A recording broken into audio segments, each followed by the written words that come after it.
Salvebit კიდევ ერთხელ გილოცავთ ეკლესიის ახალი ახლის ეკლესიის დაარსების დღეს მე 2-20 სიტყვას ვიტყვი, იმიტომ რომ ამას მე გავიმეორებ აუცილებლად იქ სადაც დამჭირდება უბრალოდ ახლა ვიტყვი და მე გავმარტავ, როდესაც წინასწრასთან მივალთ და იქ ჯულის მოცემაზე ვისაუბრებ, რომ ძალიან სიმპტომატურია ჩვენ ცოტა მოგვიანებით ძველი ახლის ეკლესიის ინსტიტუციონალური დაარსების შესახებ უნდა ვისაუბროთ და დღევანდელ დღეს უთმოფენობა დღეს ამბობენ საერთოდ ეკლესიის დაარსების დღეა, ამიტომ მე მინდა ერთ კორექტივა შევიტანო, რომ ეს არ არის ეკლესიის დაარსების დღე, არავის არაფერი შეეშალოს, ეს არის ახალი ახლის ეკლესიის დაარსების დღე და არა ეკლესიის დაარსების დღე. ეკლესია თავისი არსით, თავისი ბუნებით სამყაროს ხნოვანების არის და რატომ და როგორ ამას ჩვენ თავის ადგილას ვილაპარაკებთ, რა წამს ხილული სამყარო იმ წამს ეკლესია.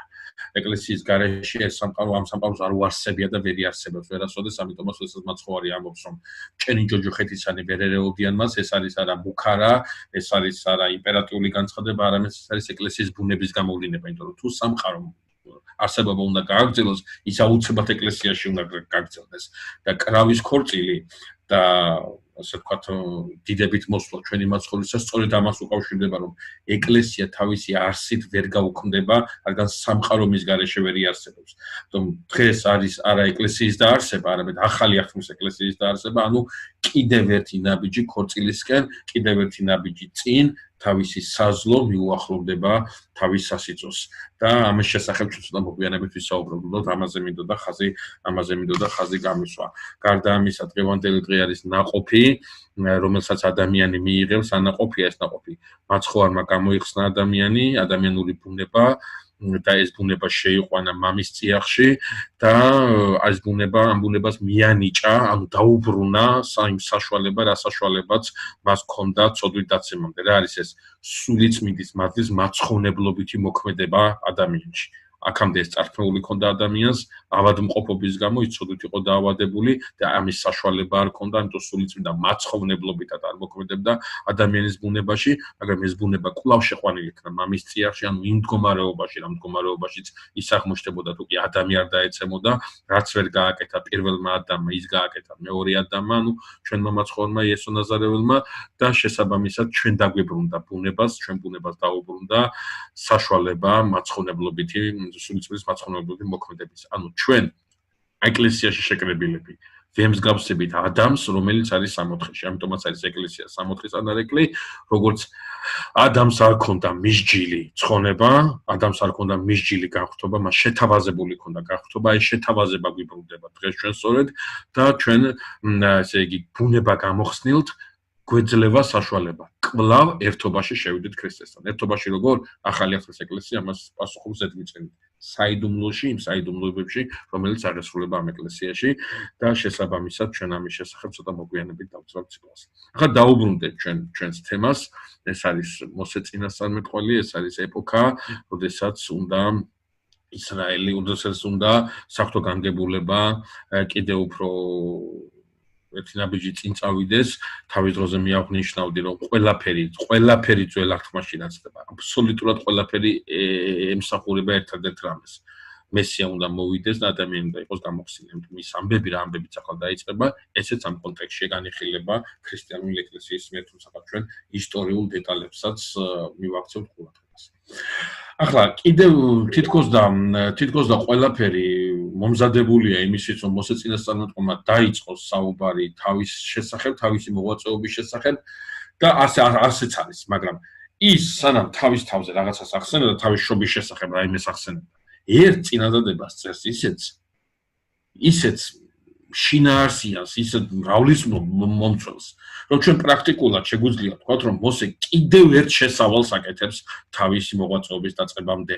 აი ეს ერთ წინადადებიანი შესავალი, რომელიც წარმოდგენილია წმინდა წერილში, მოსე ამბობს, რომ ვინმე იყო ლევის ტომიდან, ვინმე ლევის ტომის წარმომადგენელია, რომელმაც ესე იგი, რომელიც წავიდა და მოიყვანა ცოლი, ისიც ლევის ტომელი. აი არაფერი ამბავი, თითქოს რაღაცა ძალიან ისეთი მარტივი ამბავია, ლევის ტომელი კაცი წავიდა და მოიყვანა ლევის ტომელი ქალი, მორჩა და გათავდა. ეს ერთი წინადადება ჩვენ უკვე გვამზადებს იმისათვის, რომ რაღაცა განსაკუთრებული შესახებთხრობა უნდა დაიწყოს წმინდა წერილში. ძალიან ბევრი დევს ამ წინადადებაში, ძალიან ინფორმაციულია და აი ამ წინადადებას უნდა მივაქციოთ ყურადღება, სანამ ამას არ გავიაზრებთ, მოსეზე ვერ გადავალთ ვერანაირად. რაზე საუბრობს მოსე წინასწარი? ლევის ტომელი კაცი წავიდა და მოიყვანა ცოლად ლევის ტომელი. რა არის ახლა განსაკუთრებული? განსაკუთრებული ის არის, რომ მოსე წინასწარმეტყველმა იხმარა, გამოიყენა ტერმინი, რომელი ტერმინიც ჩვენ კარგა ხანია არ გვითხოვს. დაგვავიწყდა. ჩვენ კი არ დაგვავიწყდა უბრალოდ მოსე წინასწარმეტყველმა გვაჩვენა, რომ ეს ტერმინი დაავიწყდა იმ ისრაელს, რომელიც ეგვიპტეშია. ჩვენ ვისაუბრეთ ამ ისრაელის შესახებ. რა მოვიდა ამ ისრაელს, გახსოვთ? ჩვენ ვთქვით უკვე წინა ლექციაში ამასთან დაკავშირებით, ამ ისრაელს რა მოვიდა? ამ ისრაელს მოვიდა ის, რომ ის გაჩერდა. აქამდე დადიოდა, ახლა გაჩერდა. გავიხსენოთ ისრაელის მამამთავრების ისტორია, ანუ მათი ისტორია ვინც უნდა ვისი გზას უნდა გააგრძელოს ისრაელმა. ვიწყებთ, კარგი, შეგვიძლია აი ებერითაც დავიწყოთ, შეგვიძლია ვთქვათ იქ სემთანაც ჩავიდეთ, მაგრამ უბრალოდ ვინც აი მამამთავართა ისტორიაში ჩვენ უშუალოდ შევეხეთ, იმით დავიწყოთ, ეს არის აბრაამ, მამამთავარი აბრაამ. რითი გავეცანით მამამთავარ აბრაამს? აბრაამი გაგვეცნო თუ არა, ის გაჩერებული ჩვენ არ გვინახავს, სულ დადის, სულ ხეტიალობს. მერე გავეცანით ისააკს. მიუხედავად იმისა, მამამთავარი ისააკი არხმული მიწის საზღვრებს არ გასწენია, ისიც არ არის გაჩერებული, ისიც სულ ხეტიალობს. მერე გავეცანით მამამთავარი იაკობს, რომელსაც ისრაელი ეწოდა. ვერც ისრაელს ხედავ ჩვენ გაჩერებულს. ისიც სულ დადის. ერთი ადგილიდან მეორე ადგილზე, სულ ხეტიალობს. ასე წარმოედგინეთ, ამბავიც კი რომელიც უნდა გაგრძელდეს ეგვიპტეში, ამ ამბავის გაგრძელების წინაპირობად ასევე ხეტიალია, იოსებია წასული. თავისი ნებით არა, მაგრამ თავისი ნებით გაემგზავრება მამის სახლიდან და მერე ძალით დაახეტიალებენ ეგვიპტისკენ. იოსებიც ხეტიალობს. მერე ისრაელი კიდევ ერთხელ ახეტიალდება, ქანაანიდან ჩავა ეგვიპტეში, აქაც მოძრაობა. აი ეგვიპტეში რა სიახლეცა გვაქვს ჩვენ ამის შესახებ წინა შეხვედრაზე ვისაუბრეთ, ეს არის რა, რომ ისრაელი ჩერდება. აი ამ გაჩერებულ ისრაელის წიაღში, ჩვენ თქვით უკვე რაც არის ეს გაჩერებული ისრაელი, ეს არის იოსების ანდერძის დამიწყებელი. რომ როდესაც ღმერთი გაგიყვანთ ამიწიდან ჩემი ძვლები წაასვენეთ თან. აი ეს არ ახსოვს. წინადაცვეთას კი ატარებს. ანუ აი ეს რა ქვია ნიშანი აბრაამის შთამომავლობისა კი აქვს, მაგრამ იგივე ნიშანი აქვს ისმაელის წარმომადგენლებსაც. იგივე ნიშანი აქვს მიდიამელებსაც. ყველა წინა დაიცვეთა. რით განსხვავდება აბრაამის მოდგმის ისრაელის შვილთა წინადაცვეთა ისმაელის მოდგმის წინადაცვეთისაგან? აბრაამის მოდგმის აი ამ ისრაელიანთა წინადაცვეთა იმით განსხვავდება, თქო, ისმაელთა წინადაცვეთისაგან, რომ აქ აღთქმა გაშინა არსებული და იქ უბრალოდ ბუნებითი კუთვნილებაა, რომ ამ მამის ჩამომავლები არიან. აქ მამის ჩამომავლები კი არ არიან მარტო, არა, მემკვიდრეებიც არიან პასუხისგებლობისა, თანაკონტრაქტორები არიან. კონტრაქტის შინაარსი აქვს დავიწყებული. აი მოსე როდესაც რაღაცა ქორწინებაზე ლაპარაკობს, ვიღაცა კაცს ახსენებს, ვიღაც ქალთან ერთად. რომლებას დაიწყეს სიარული. აი ეს სიარული არ ქონდა აქამდე. გაქრა ეს სიარული წმინდა წერილში და მოსე სანამ დაიწყებს საუბარს, ისევ ახეტიალებაზე საუბრობს, რადგან ამ ახეტიალებას დიდი ახეტიალება მოყვება ცოტა მოგვიანებით. მოდი ამ ახეტიალების კიდე ერთი საინტერესო დეტალი ვნახოთ წინა თხრობაში, სანამ მოსე თავის თავზე დაიწყებდა საუბარს. ამ ხეტიალს რა ახასიათებს? გარდა იმისა, რომ ხეტიალი ცხოვრების წესია, ხეტიალისას ხდება დაქორწინება. მართალია აბრაამი უკვე დაქორწინებული ახეტიალდება, მაგრამ შემდგომ აი ეს ხეტიალი არის უკვე ისააკი არ მიდის, მაგრამ ისააკისათვის ახეტიალდება ვიღაცა და ჩამოუყვანს სულს. იაკობი ახეტიალებული მოიყვანს სულს. იოსები ახეტიალებული დაქორწინდება ეგვიპტეში. იუდაც კი, იუდა მამამთავარიც კი, რომელიც შემდგომ მესიანური მამამთავრო საწინასწარმეტყველო კურთხევით აღიჭურვება, იმაზეც კი ნათქვამია, რომ წავიდაო მამის სახლიდან და ცალკე დასახლდაო. ისიც წასულია და შემდგომა ასე ვთქვათ, დაოჯახებული. ის რა ქვია, იუდასა და თამარის ისტორიაც, ასევე ახეტიალებული იუდა სახლიდან წყვილს დაპარსავად მიდის და შეუხვევს იქ ამოძრავებული, აი ეს ქორწინებებიც კი ახეტიალებულთა ფონზე ხდება. აი ახეტიალება ამ შემთხვევაში გავიხსენოთ რა არის, აბრაამი ეუბნება იმას რა ქვია, თავის უერთგულეს მსახურს ელიაზარს, რომ წადი და ჩემ ცოლს ჩემიანებიდან ჩამოუყვანეო, ჩემ შვილს ჩემიანებიდან ჩამოუყვანეო ცოლი. ქანაანელებიდან არა, ქანაანელებიდან უცოლო რო დარჩეს მაინც. იქიდან უნდა მოუყვანო, რატომ? იმიტომ რომ ახეტიალებული ცოლის საზლოს ძებნელი და იცით დღეს ჭასთან ხდება ხოლმე ეს შეხვედრა. აი ეს ახეტიალება ქორწინების წინ გულისხმობს იმას, რომ მამაკაც მოყავს არა ცოლი ამ სიტყვის პირდაპირ მნიშვნელობით, არამედ მოყავს ვიღაცა ისეთი, რომელიც ეძება საიმისოდ, რომ მისი ღირებულებითი სისტემა უნდა იყოს ისეთი მდგრადი, რომ შვილები გაიზარდოს იმ რწმენით, შვილები გაიზარდოს იმ ღირებულებით, რა ღირებულებაც ეხლობა იმ გამოცხადების ჭეშმარიტებას, რომელიც სამამამთავრო წიაღში არსებობს. ამაზე ეს ქორწინებები ამაზეა ორიენტირებული. გაგახსენებთ მე თქვენ თავის დროზე მე ისააკის ქორწინებაზე როცა გესაუბრებოდით, იქ რა ეწერა? ისააკის ქორწინებასთან დაკავშირებით ეწერა, რომ ისააკმა მოიყვანა რებეკა ცოლად და შეუყვარდა. კი არ შეუყვარდა და ცოლად მოიყვანა, არა, ჯერ ცოლად მოიყვანა და მერე შეუყვარდა. აი იმის შედეგია სწორედ რომ რებეკა სარას კარავში იქნა შეყვანილი, ანუ რებეკა სარასნაირი გახდა, სარასნაირი ღირსების, სარასნაირი მოვალეობის მატარებელი გახდა.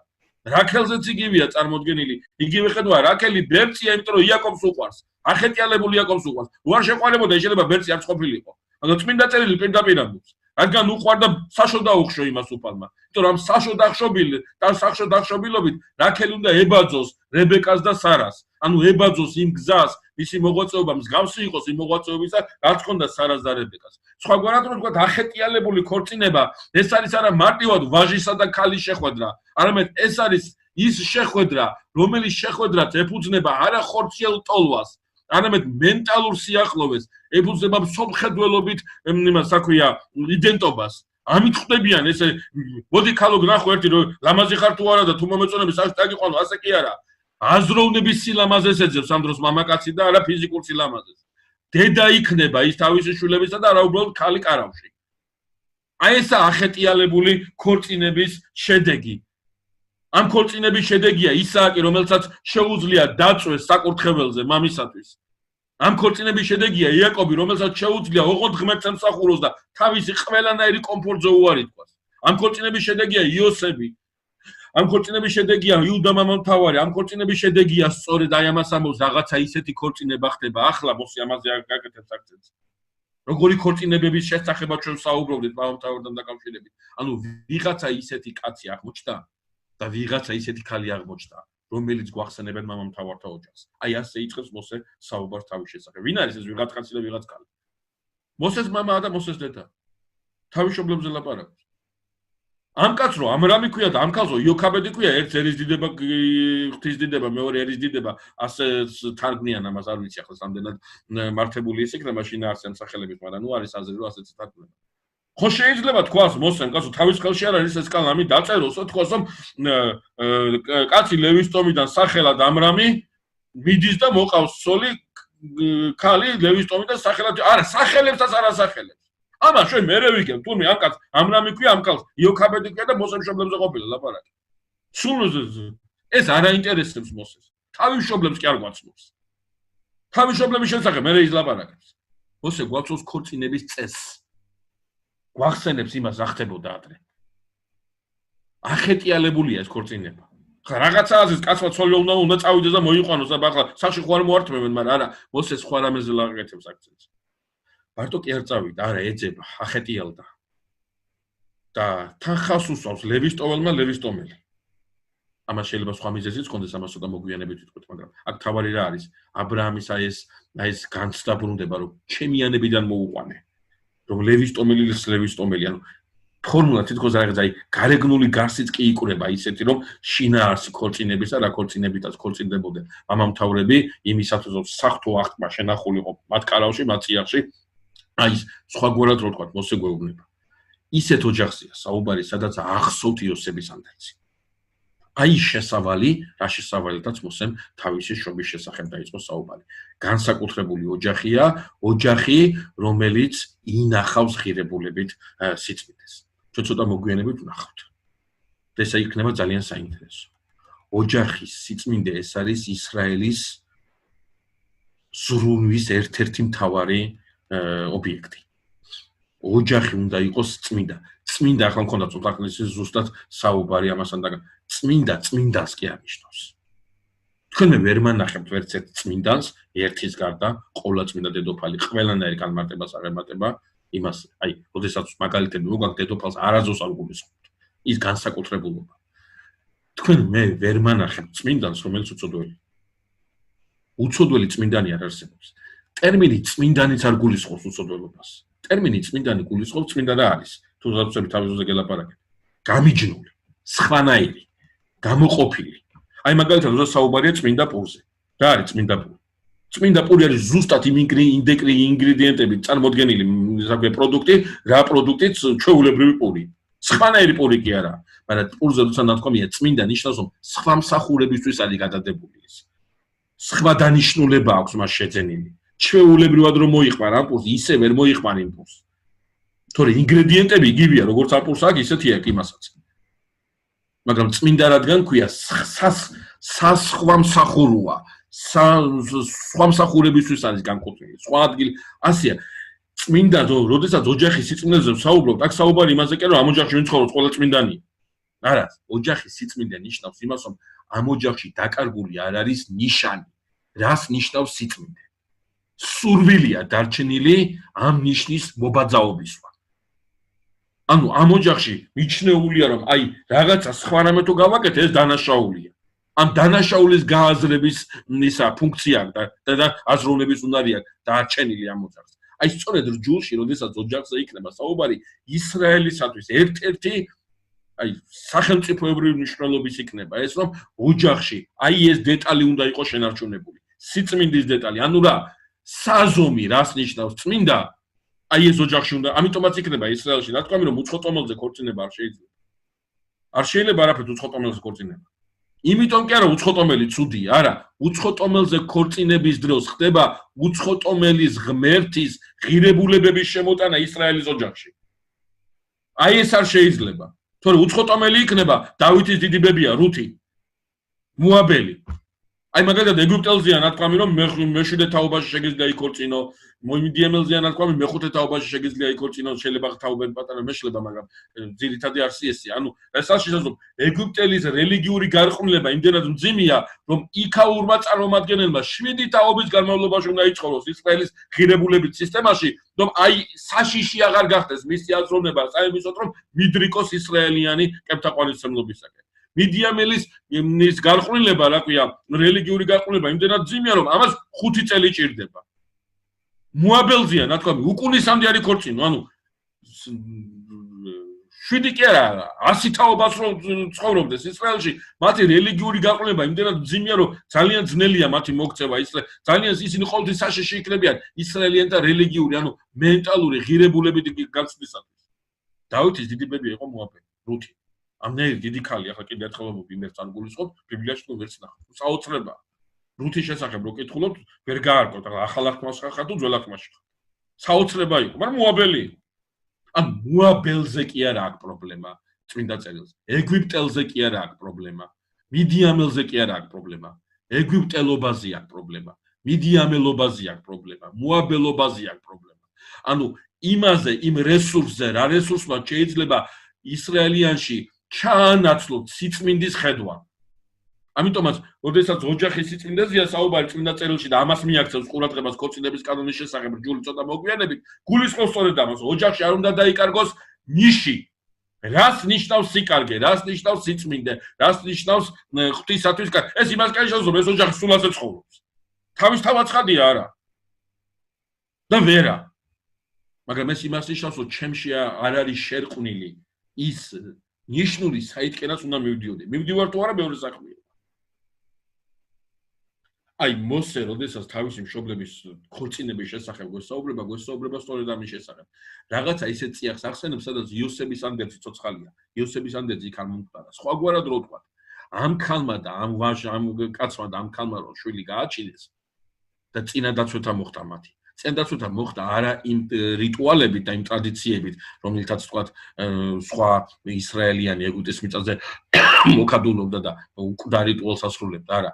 მათ ზუსტად იცოდნენ გაშინა არსებული ქონდათ რას ნიშნავდა ეს წინადაცვება, რომ ეს იყო თანაკონტრაქტორობა აბრაამთან ერთად ღვთის წინაშე. აი წიაღი, რომელიც წიაღიდანაც მოდის მოსე წინასწარ მეტყოლი. ახლა წმინდა წერილში წერია რომ ეს ქალი დაორსულდება, უშუალოდ მოსე თავის შობის შესახებ იწყებს საუბარს, მანამდე ეს ქალი ამ ქალს ორი შვილი ყავს, უფროს გოგოს ქვია მარიამი, შემდგომ ვაჟს ქვია აარონი და ბოლო ბავშვს ახლა გავიწყებთ საუბარს სწორედ. ნუ ხვდებით ეს მოსი წინასწარმეტყველი იქნება. ახლა თუ გადავხედავთ ფარაონის ბრძანებებს და ვივარაუდებთ იმას, რასაც უკვე ვარაუდობდი წინა შეხვედრაზე და ამაზე მე ახლა სიტყვას თავისთავად არ გავაგზელებ. ვნახავთ რომ და წმინდა წერილის იმ მოწმობასაც გავიხსენებთ რომ აარონი 3 წლით უფროსია მოსეზე 3 წლით უფროსია მეტით არა. ვნახავთ რომ მოსე აარონი იბადება ფარაონის მეორე ბრძანების დროს, ხოლო მოსე მესამე ბრძანების დროს. აი აქედანაც კი შეგვიძლია დავასკოთ რომ აი ეს რეფორმები, რომელ რეფორმებსაც ფარაონი ატარებს, ანტისემიტური ის მოძრაობა, რომელიც ეგვიპტეშია დაწყებული, თითოეულ რეფორმას შორის შეიძლება მინიმუმ 3 წელიც კი იყოს ერთ ბრძანებასა და მეორე ბრძანებას შორის დრო 3 წელიც კი იყოს გასული ეს ვადა, სულ თავისუფლად შეიძლება. და მეტი კიდე. შესაბამისად მოსე წინასწარმეტყველი იბადება ფარაონის მესამე ბრძანების დროს, როდესაც როგორც ებრაელსური ბრძანებს ნილოსი ებრაელი ჩვილებით სავსე იყო და ასე ვთქვათ თევზებივით ეყარენ ისინი ნილოსის წყლებში. წმინდა წერილი გვიყვება ცდელობას იმისა, როგორ გადაარჩინონ მოსე. ეს პატარა ბავშვი. ვაჟი დაიბადა და შესაბამისად ის უნდა მოყოლინებულ იქნას. სხვადასხვა ვერსიებია ამასთან დაკავშირებით. ჰოლივუდის კინემატოგრაფიამ ბევრი ეცადა თავის მხატვრულ წარმოდგენებში აი ეს სახა მეთოდები, როგორ გადარჩა მოსე. ნუ ნაწილი ამბობს, რომ მოსე ესე იგი ჭერში იყო შეკიდებული და როდმო შემოდიოდნენ და ეძებდნენ ახალშობილს, ჭერში ახლა ბავშვს არ ეძებდნენ და ვითომ ეს არის ეს ამოტივი. ნუ ძალიან ისეთი თითიდან გამოწვეული რაღაცა, რომელსაც ელემენტარული კრიტიკა უძლებს. მეორე ვერსია არის ასეთი რომ იმას რა ქვია იოქაბედმა როდესაც ნახა უკვე ფეხბურთი მედიკო და მუცელი დაეთყო, უბრალოდ ხალხს თავს არ აჩვენებდა და მოსეშობა შეუმჩნეველი დარჩა. ნუ მაშინ ჩდება ასეთი კითხვა, თუ კი შეუმჩნეველი დარჩა მოსეშობა, მაშინ რა აიძულებს მათ შემდგომ მოსე კალათაში კიდო ბანაკში ჩააწვინონ და ნილოსის წყლებს გაატანონ და შემდგომ ის ფარაონის ასულის ხელში აღმოჩნდეს. ხო შეეძლო თუ ფეხბურთი და მშობიარობის დროს ჩუმად მოხდა მშობიარობა ამ სიჩუმეში და ამ საიდუმლოში რამდენიმე წელი შეენახათ ეს ბავშვი ბოლო-ბოლო და როგორც აარონს აღარ გამოეკიდნენ მოსაკლავად მესამე ბრძანების შემდგომ, ასევე წამოზრდილ მოსესაც არ გამოეკიდებოდნენ მოსაკლავად. ანუ რადგან იძულებულია ეს ოჯახი რომ მოსე გაიყვანონ და წაიყვანონ ამიდან, ესე იგი ეს ვერსიას ვერ იმუშავებს, რომ ვითომსდა იოქაბედი თავს მალავდა ფეხბურთის პერიოდში. ნუ ბევრი აზრია გამოთქმული, მაგრამ ყველაზე მისაღები, ყველაზე ასე ვთქვათ ლოგიკური გახლავთ ის რომ რასაც ძველი მოგზაურები წერენ ეგვიპტესთან დაკავშირებით, კერძოდ ნილოსთან დაკავშირებით, ისინი აკეთებენ აქცენტს, რომ ნილოსის, იცით მე თქვენ უკვე გითხარით, რომ ეგვიპტეს ნილოსის ძვენიც ეწოდება, ნილოსი გაღმერთებულია ეგვიპტეში, ერთ-ერთი რიგითი ღმერთია, მის წყალსი უხვეზეა დამოკიდებული და მის ადიდებაზეა დამოკიდებული ეგვიპტის მიწის ბარაქიანობა, მოსავლიანობა, განსაკუთრებით დელტაში და ესე იგი ეს რა ქვია გესემის მხარე, სადაც ისრაელი ცხოვრობს, სწორედ აი ამ პელუზიუმის შენაკადის ადგილას არის და სწორედ ამ ტერიტორიას ეხება ეს, როდესაც ადიდებოდა ნილოსი, ანუ ნილოსის ადიდება რას გულისხმობდა, რომ ღმერთი ნილოსი წყალობას აძლევს ეგვიპტეს. აი ამ წყალობის მოცემაში ხელს არ უშლიდნენ. წყდებოდა ყველანაირი მოძრაობა. სავაჭრო იქნებოდა, ეს სამხედრო იქნებოდა, პოლიციური იქნებოდა, ყველანაირი მოძრაობა წყდებოდა, ნუ განსაკუთრებული მოძრაობების გარდა და ასე ვთქვათ ამ ღმერთს აცლივდნენ ბოლომდე წყალობა მიეცა ნილოს იმას უკვე ეგვიპტისათვის და ამ ადიდებულ მდინარეზე, ასე ვთქვათ ამ ადიდებულ ნილოსში არ ხდებოდა აი ეს ასეთი მოძრაობები. შესაბამისად ვფიქრობ, რომ მოსე სწორედ აი ამ დროს დაიბადა და სხვათა შორის ეს წყალდიდობა, ანუ კალაპოტიდან გადმოსვლა ნილოსისა და წყლების მოფენა ნილოსის ეგვიპტის მიწებზე ხდებოდა სწორედ 3 თვის განმავლობაში და მოსე ასე ვთქვათ, სწორედ 3 თვის განმავლობაში შეუძლიათ დამალონ და 3 თვის მოსეს, მერე უკვე 3 თვის რო გახდება მოსე, იძულებული არიან გაატანონ ნილოსის დინებას, ამიტომ უფრო აი სტრაბონის და მათი მითითება, მოგზაურობრივი მოგზაურების მითითება ნილოსის ადიდებასთან დაკავშირებით ეს უფრო სარწმუნოა ჩვენთვის, რომ ამიტომაც შეძლეს, რომ მოსე დაიბადა მაშინ, როდესაც უბრალოდ პოლიციური ძალები ასე ინტენსიურად არ აკონტროლებდნენ ახალშობილთა სქესს ებრაელთა ოჯახში. ყოველ შემთხვევაში ეს სრულიად მისაღებია, რადგან 3 თვის მერე მოკლავდნენ ახალშობილ წულს თუ 3 თვით ადრე მოკლავდნენ, ეს ფარაონის ბრძანებას არ არღვევდა და ანტისემიტური მოძრაობის მესამე შემადგენელს მაინც აღასრულებდა. ამიტომაც უნდა ვივარაუდოთ, რომ სწორედ ნილოსის ადიდება მიზეზი იმისა, რატომაც მოსენ 3 თვის განმავლობაში რჩება მშობლიურ წიაღში. ახლა აქ დავსვათ კითხვა. ბავშვს სახელს არქმევდნენ წინადაცვეთისას, ეს არის მერვე დღე. და მოსე 3 თვის არის. და ჩვენ ისიც ვიცით, რაღაც ცოტა მოგვიანებით შევეხებით ჩვენ ამ საკითხს, რომ სახელი მოსე ფარაონის ასულმა უწოდა ამ ბავშვს და არა მშობლად. ანუ წინადაცვეთისას დარქმეული სახელი არა ეს. ეს არის ფარაონის მეწოდებული სახელი. ჩვენ ყავს ასეთი მწერალი ქრისტიანულ ლიტერატურაში კლიმენტი ალექსანდრიელი და ის თავის ტრომატებში წერს ასეთ ამბავს და ძალიან სიმპტომატურია, რომ ალექსანდრიის სკოლის საღვთისმეტყველო სკოლის წარმომადგენელი წერს ამას, ეთქობა ეს ცოდნა ებრაულ წიაღში, რომელიც ძალიან დიდი დოზით იყო დიასპორის სახით წარმოდგენილი ეგვიპტეში ყოველთვის იქ ინახავდნენ ამას და აშკარად ალექსანდრიელი ქრისტიანები იცნობდნენ ებრაელთა ამ იმას, რა ქვია, ამ აზრს და კლიმენტის მოაქვს და თავის ტრომატებში აფიქსირებს ამას. კლიმენტი წერს, რომ იოკაბედმა და ამრამმა ახალშობილს დაარქვეს იოაკიმე. ანუ იოაკიმე არის კლიმენტის წყაროს თანახმად ამ ბავშვის ნამდვილი სახელი, რომელიც მას მიენიჭა წინადაცვეთისას. ხოლო მოსე ჩვენ ვიცით, ამას შევეხებითახლავე, რომ მოსე მას უწოდა ფარაონის ასული. დაუბრუნდეთ ახლა ჩვენ ბიბლიურ თხრობას, სადაც ნათქვამია იმის შესახებ, რომ უკვე 3 თვის მოსე ვეღარ გაჩერდება იმასთან, რა ქვია,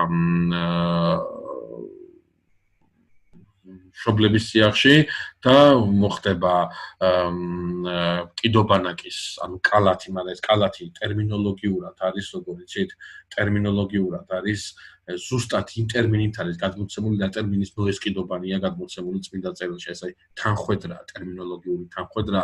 ერთნი ფიქრობენ, რომ ეს იმის მიმანიშნებელი იყო, რომ აი ნოეს კიდობანით ისეთივე სიმარტივით იყო გაკეთებული, როგორც ეს პატარა კალათია მოწმული, ხოლო მეორენი აი ამ ტერმინოლოგიურ იდენტობას, ტერმინოლოგიურ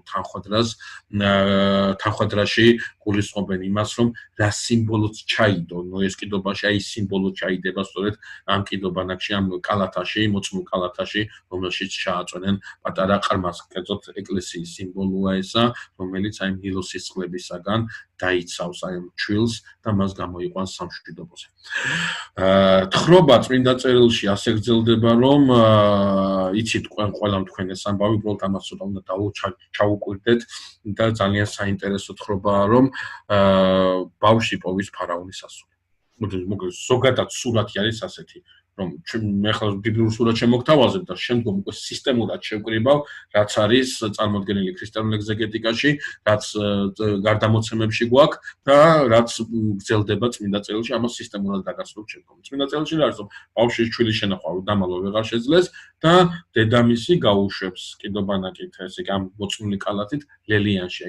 კი არ შეაცურებს, უბრალოდ დადებს ლელიანში და თვითონ დინება ნელ-ნელა წაიღებს. წაიღებს ამ მიმართულებით, იმ მიმართულებითაც მიედინებოდა დინება, მაგრამ ჩვენთვის საინტერესო რა არის, რომ ეს კალათი რომ წავა, ამ კალათს მიყვება გოგონა, მარიამი, კერძოდ, რომელიც უფროსი და აარონისა და მოსესი მიყვება თვალყურს ადევნებს, ეს გოგო დაინახავს, რომ ფარაონის ასულია გამოსული საბანაოდ, მონახა ის აქვე დაინახავს ფარაონის ასული ამ კალათას, კალათაში ბავშვი ტირის, ამოიყვანენ ამ ბავშვს, ითქვის, რომ ეს ბავშვი ებრაელის ბავშვია, ანუ წმინდა წერილის თხრობა.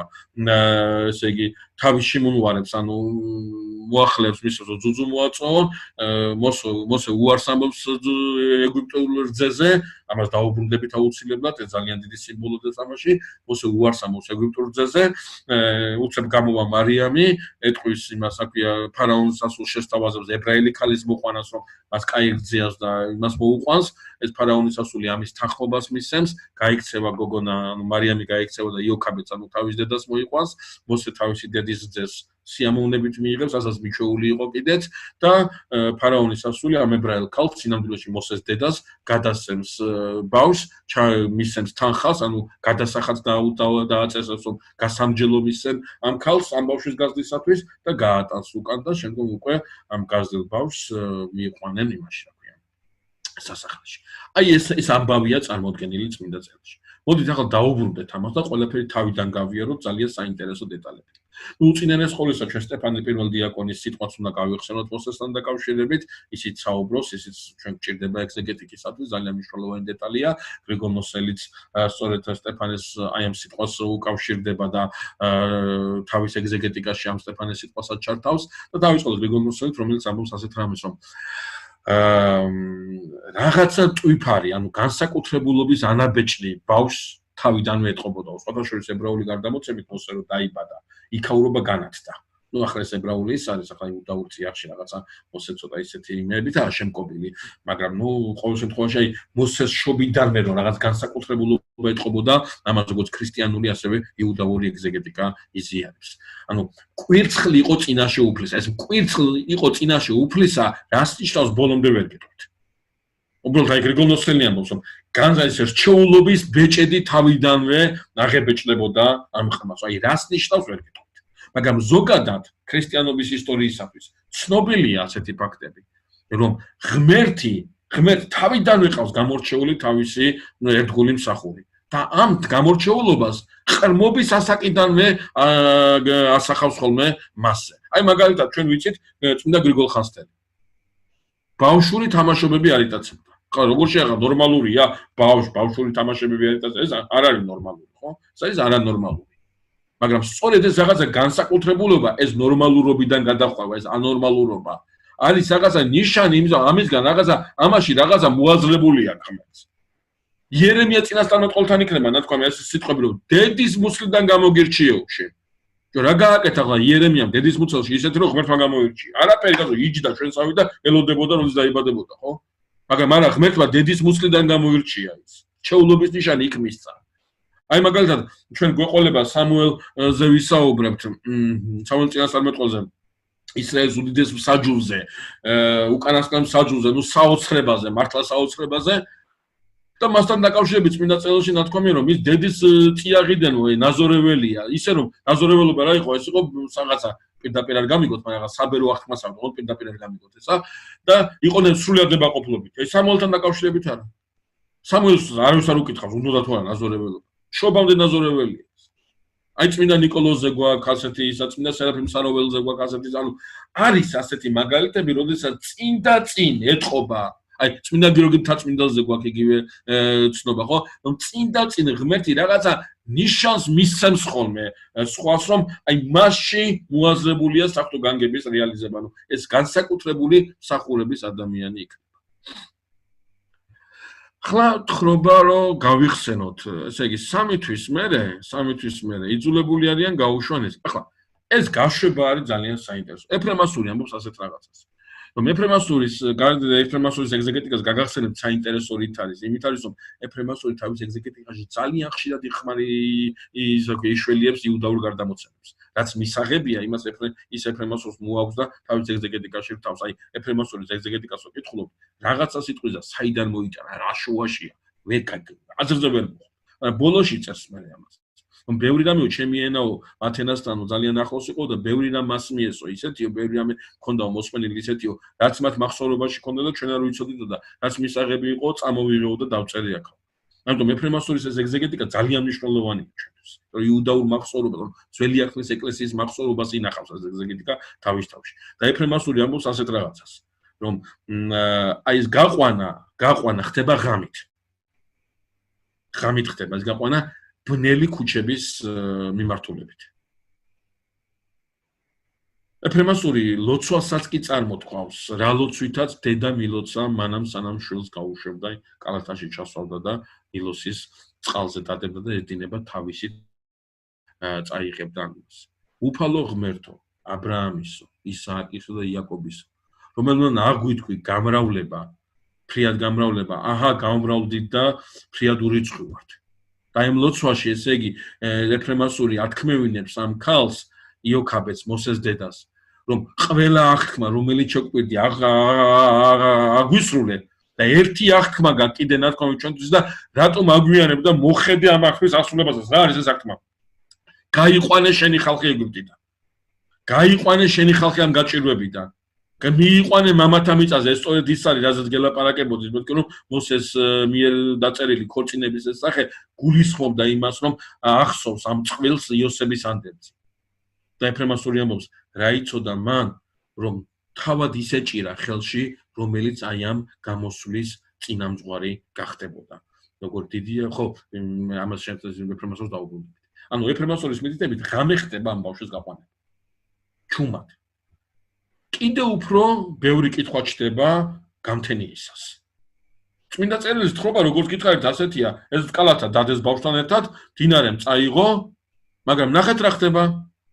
ეს მდინარე რო წაიღო, ეს კალათა შეხვდა იმის რა ქვია, ფარაონის ასულს, რომელიც ბერწია და საბანაოდ არის გამოსული. მოდი კითხვა დავიწყოთ აქედან. რა უნდა ამ ბერწ ქალს ნილოსში რატო ბანაობს? ბანაობა და ჭუმბალაობა თუ უნდა სამეფო პალატებში ბასეინების და იმების მეტი რა აქვს. მაგრამ წმინდა წერილი ხალხს გაუსულს, ეს საბანაოდ კი არ არის გამოსული, არა, ეს ბერწია და საბანაოდ არის გამოსული. შესაბამისად ეს რიტუალური გამბანოა, ეს არა წყალში ჭუმბალაობა. ეს რიტუალური გამბანოა.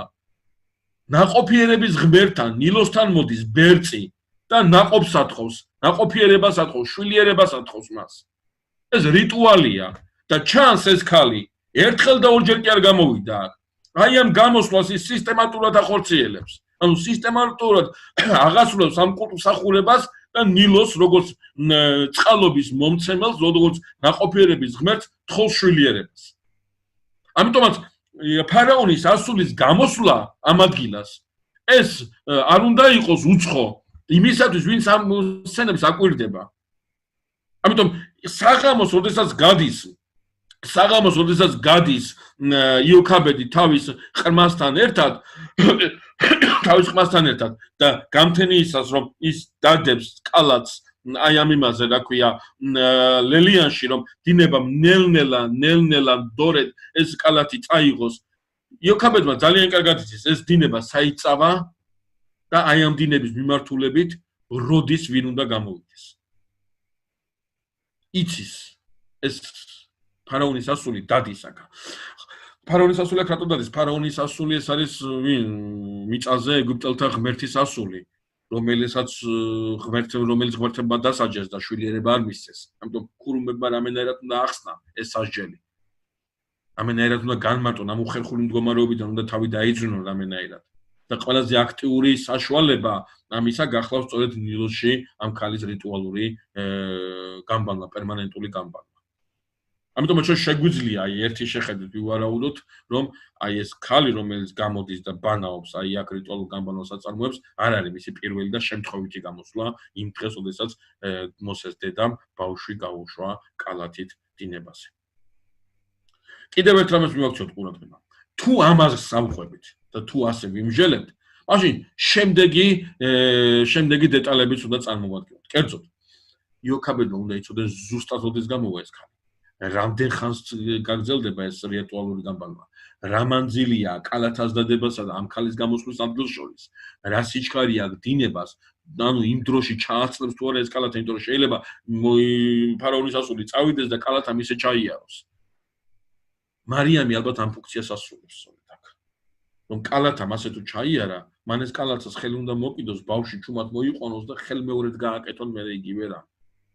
მარიამი ერთგვარად დაზღვევა აი ამ განათვალისა ალბათ, რომელი განათვალიც მათ ჰქონდათ, როდესაც ეს ფარაონის ასული გამოდის საბანაოდ.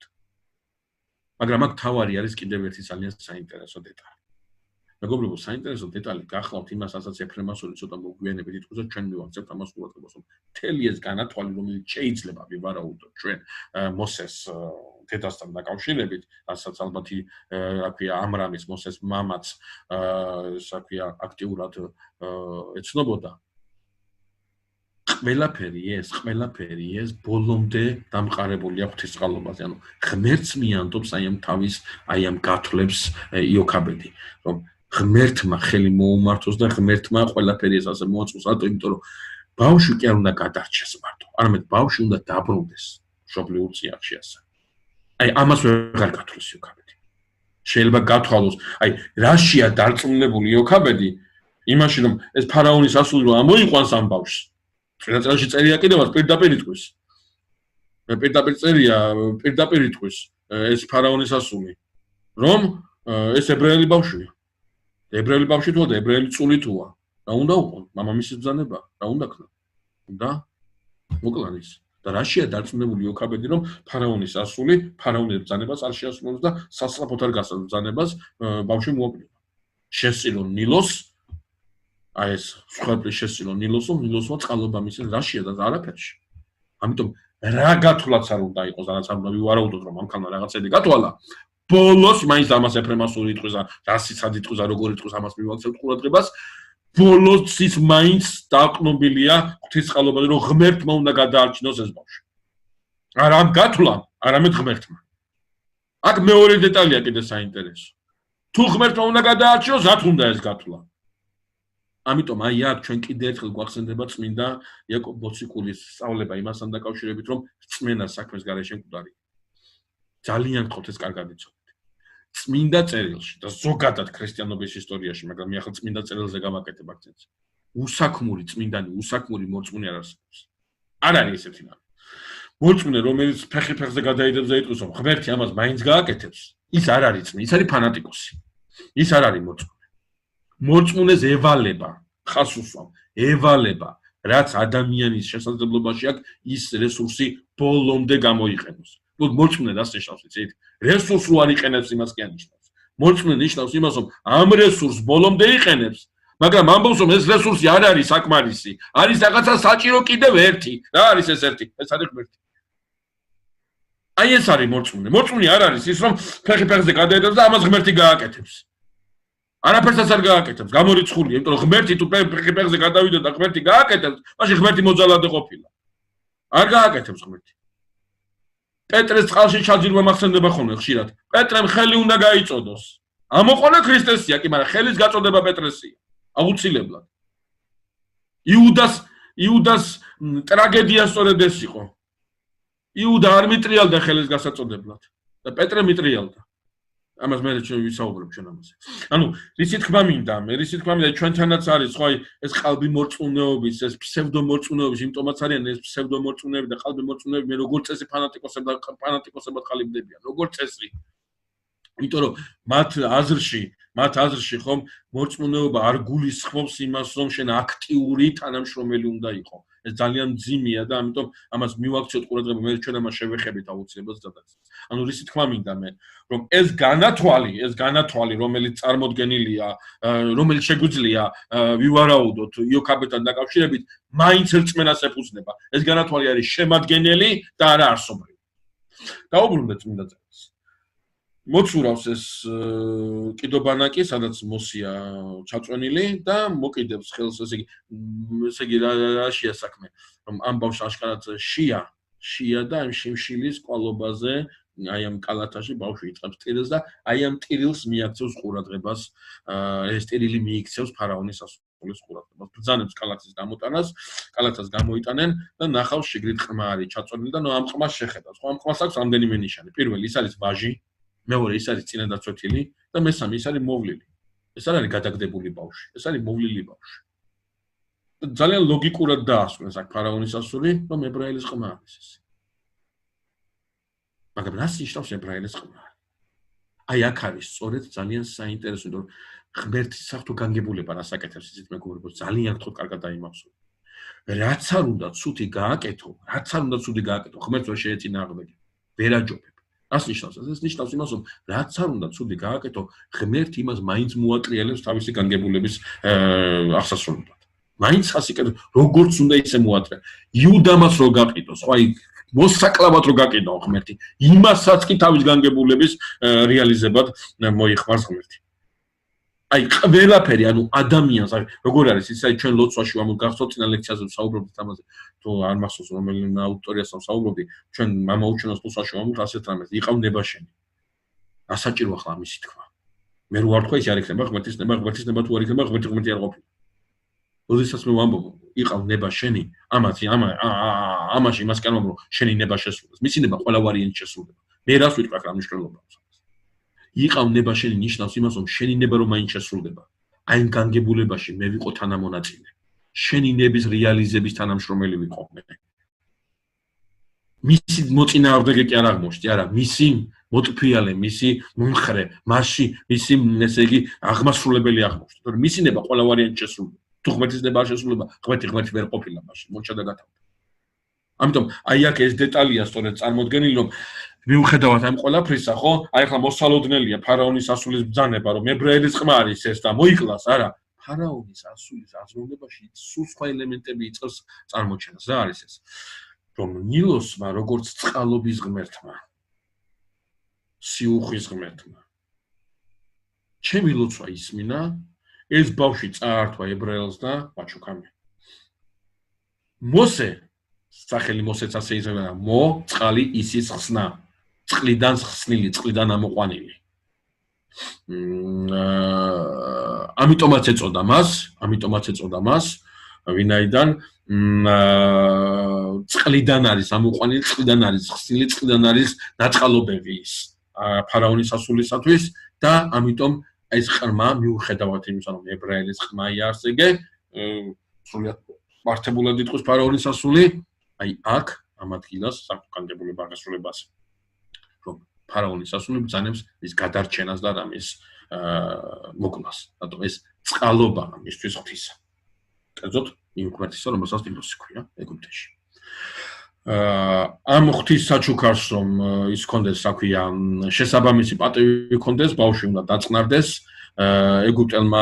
ეგვიპტელი ფარაონის ასულის შემონვარებმა, ანუ მსახურებმა ძუძუ უნდა მოაწოვონ და ეგვიპტელის რძეზე უარს იტყვის მოსე.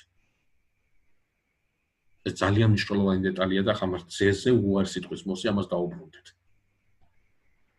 გახსოვთ თავის დროზე ჩვენ საუბრობდით ასეთ რაღაცაზე, რომ აბრაამს ყავს ორი შვილი, სხვა ეყოლება, მაგრამ ჯერ ისმაელზე და ისააკზე ვისაუბროთ.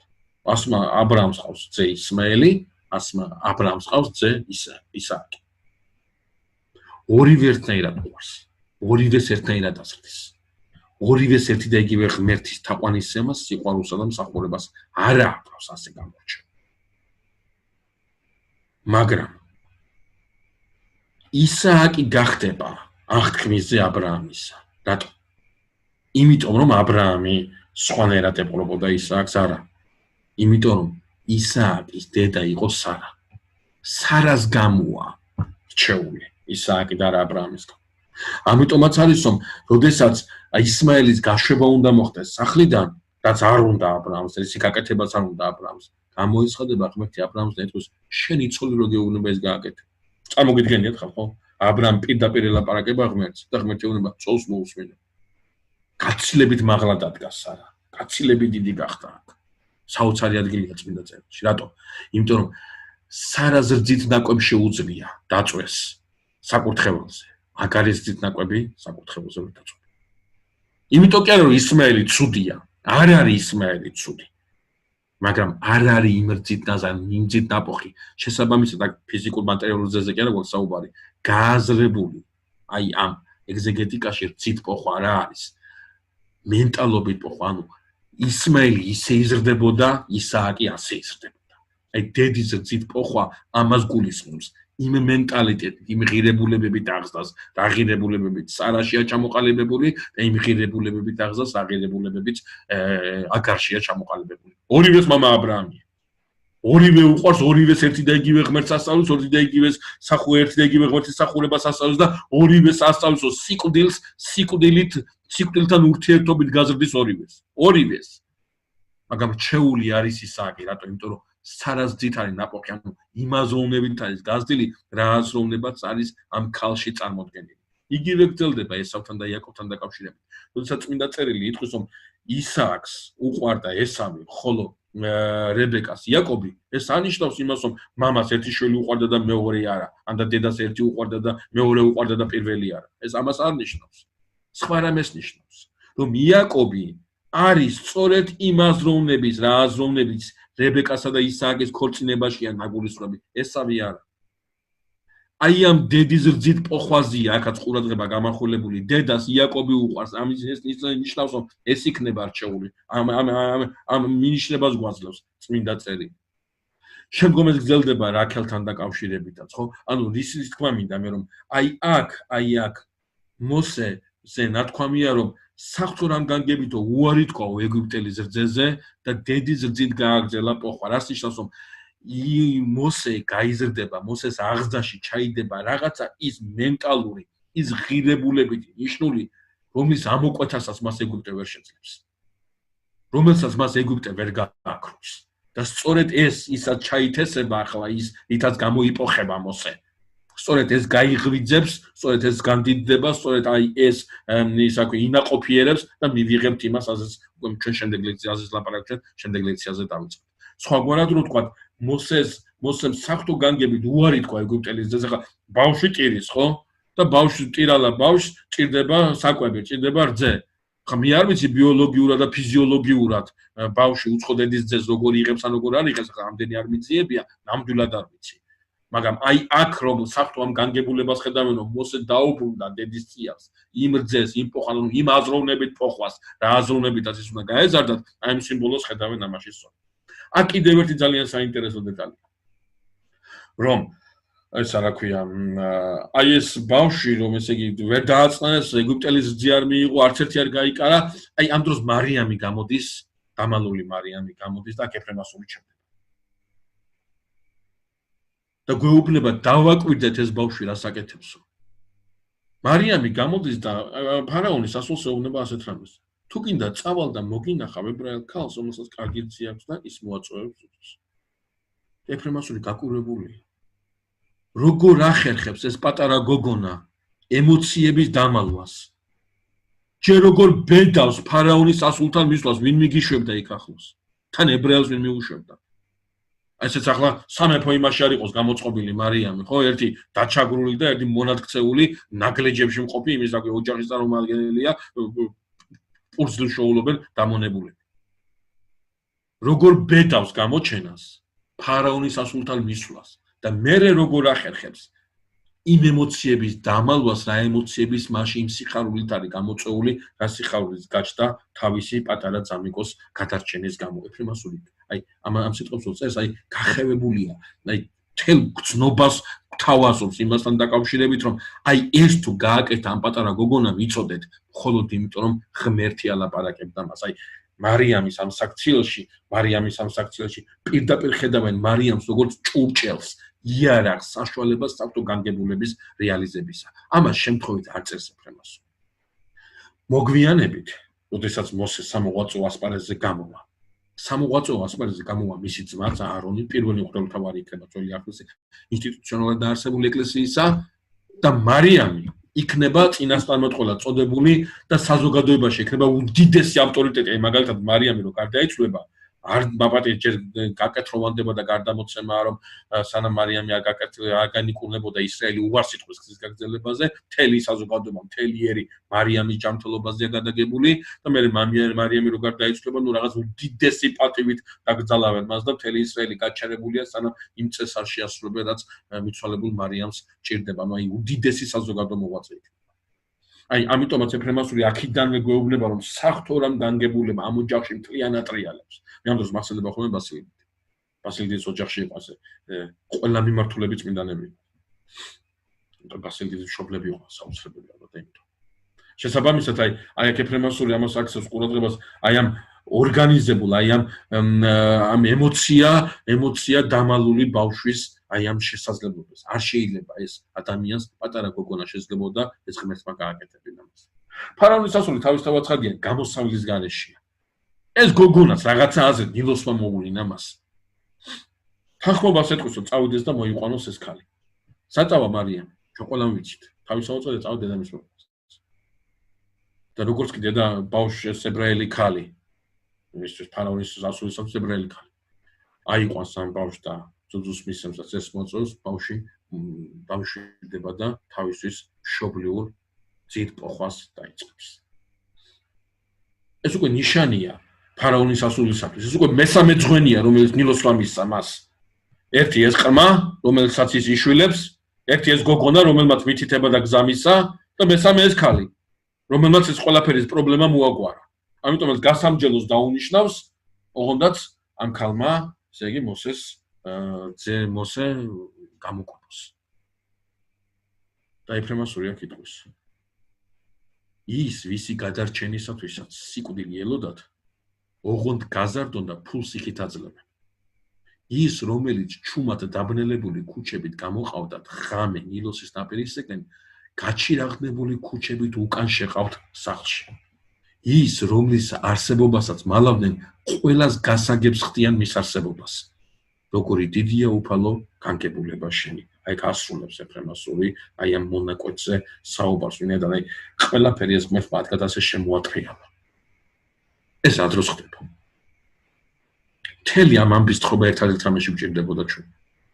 გასაგებია, მოსეს გვჭირდება და გავაგრძელებთ ამას, თავისთავად ცხადია. მაგრამ ეს რა არის? ეს არის მეგობრებო ის, რაც ქრისტემ გვითხრა ჩვენ. თუ წმენა გაქვს, მთის გადადგმასაც შეძლებ. სულ სხვანაირად უნდა განვითარებული იყოს. მაგრამ თა გადაიდგა. რატო? რწმენით მიუდგა ამას იოქაბედი და ამრამი და იმიტომ. რწმენა არის ის მინდობა ღმერთზე მინდობა, ბოლომდე მინდობა არის ის, რაც აი ამ ყველაფერს შემოგიწია, რო არ გგონია ისე შემოგიწია. რო არ გგონია. ამიტომაც არის რომ მორწმუნისათვის არ არის თვისობრივი უიმედობა. თუ ნამდვილი მორწმუნე ხარ, აუცილებლად ჩვენთან არის ღმერთი. აუცილებლად იმ ჭირს მოგიტრიალებს სიკეთე, აუცილებლად. ნებისმიერი წმინდანის ცხოვრება ამას ადასტურებს. აი გამონაკლისის გარეშე. შესაბამისად მოსე აი ამ მდგომარეობაში. გავა პერიოდი მოსეს წამოსდიან მიიყვანენ სასახლეში. მოსეს სასახლეში მიიყვანა ძალიან საინტერესოა. წმინდა წერილისათვის ის ამით უთავრდება, მეც არაფერს არ ამბობს, ხოლო იუდაური გარდამოცემა ჩვენ ძალიან საინტერესო ამბავს გვიყვება, რომელსაც ახლა მოგაწვით და ამით დღევანდელ შეხვედრას დავასრულებთ, ვინაიდან შემდგომ უკვე არსობრივად სხვა თხრობა იწყება, უკვე მოსე მოღვაწეობას იწყებს და დღეს მასზე საუბარი აღარ იქნება. ესე იგი, მოსეს მიიყვანენ სასახლეში და იუდაური გარდამოცემის თანახმად მოსე იმაშება. მოსეს სასახლეში დახვდება ორი დაჯგუფება, ორი ფრთა, ნაწილი მოითხოვს მის მოკვდინებას, ნაწილი მოითხოვს მის გადარჩენას. მოკვდინებას მოითხოვენ ამ საბაბით, რომ ფარაონის ბრძანება დაირღვა და ფარაონის ბრძანება უნდა შესრულდეს და მეორე, რომ აუცილებლად რომ მოსეში ხედავენ საშიშროებას იმისა, რომ შესაძლებელია ამ კაცმა ძალიან დიდი ხიფათი მოუტანოს ეგვიპტის სახელმწიფოებრიობას.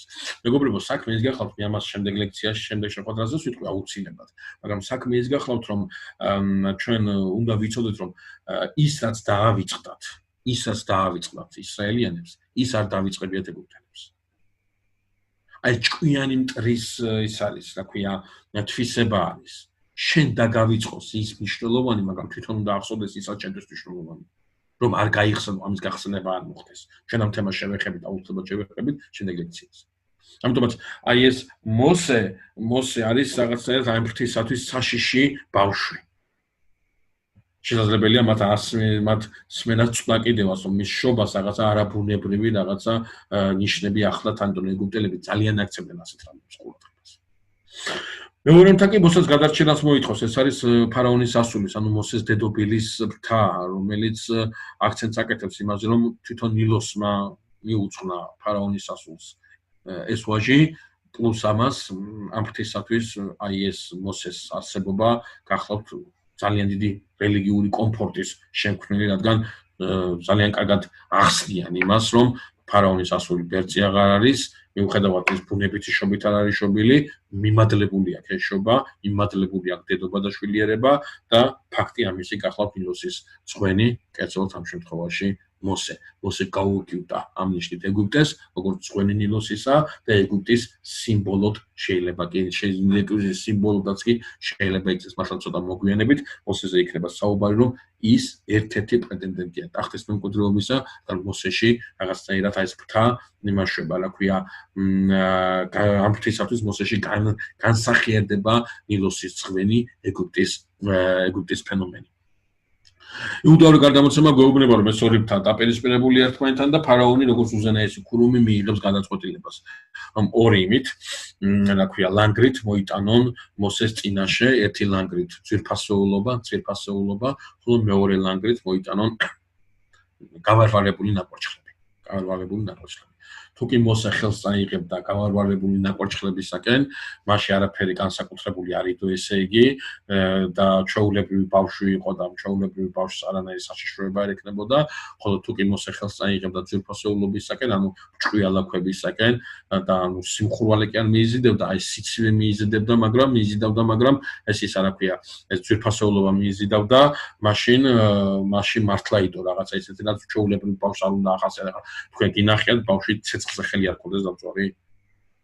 ის აინტერესებს, ხელი დაეწובה, მე აღარ აინტერესებს, მაგრამ სანამ ხელი დაეწובה, ის აინტერესებს, ის ხელი მიაქვს რაღაცა იქნება, ხო? ანუ ბუნებრივ მოქმედებას თუ შეასრულებდა მოსე, ხო?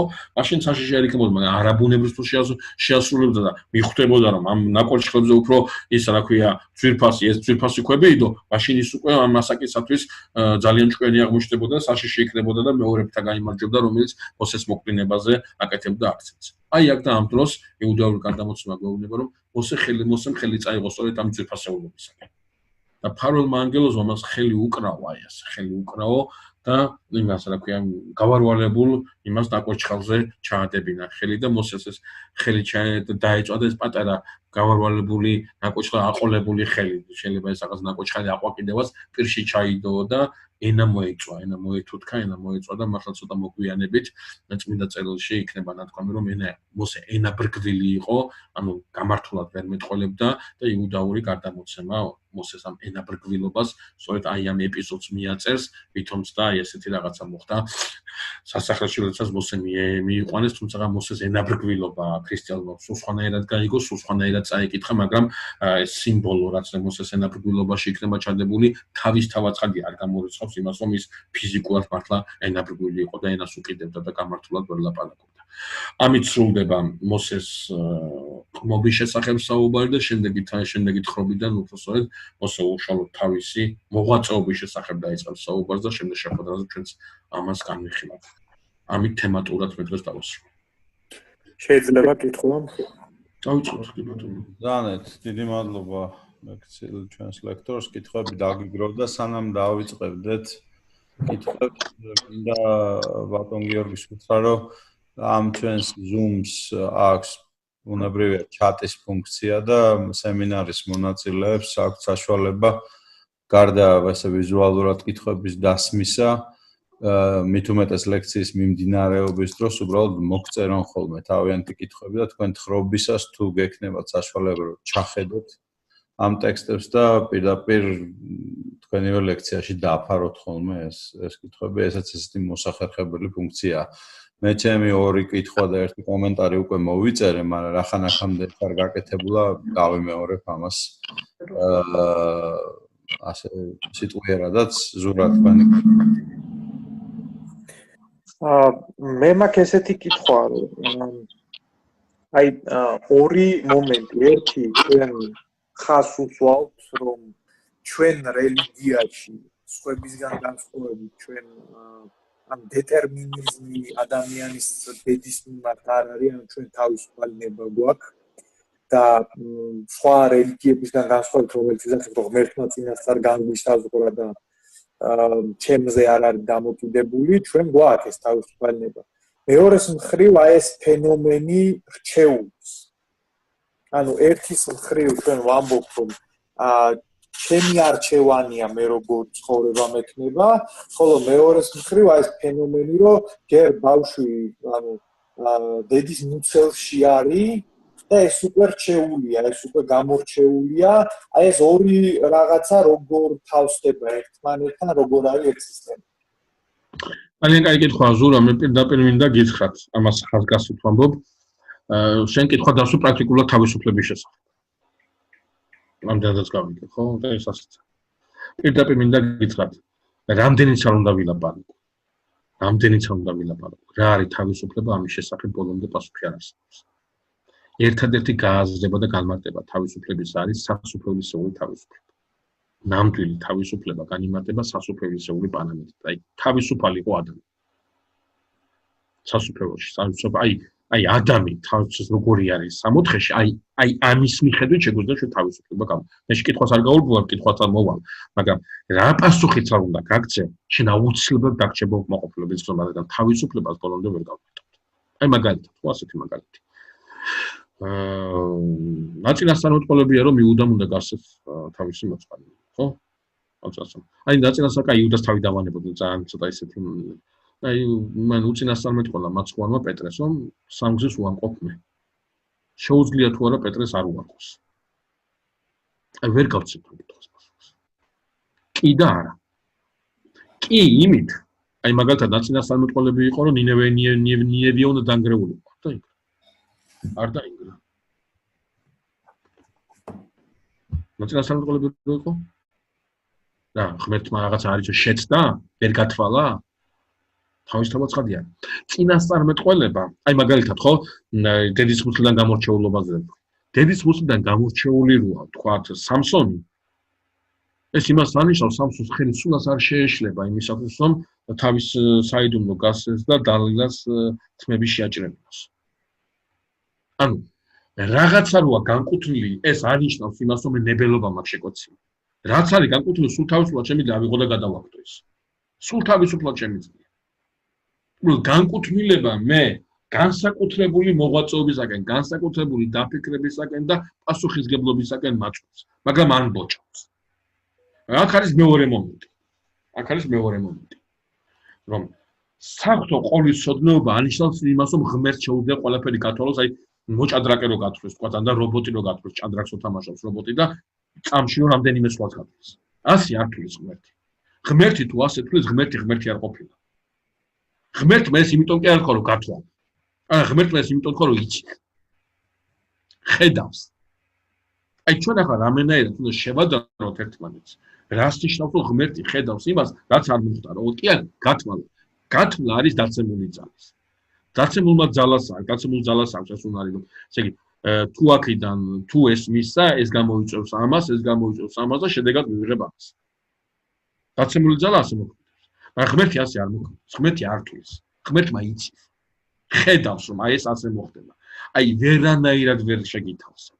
ვერანაირად ვერ გაგცემ პასუხს.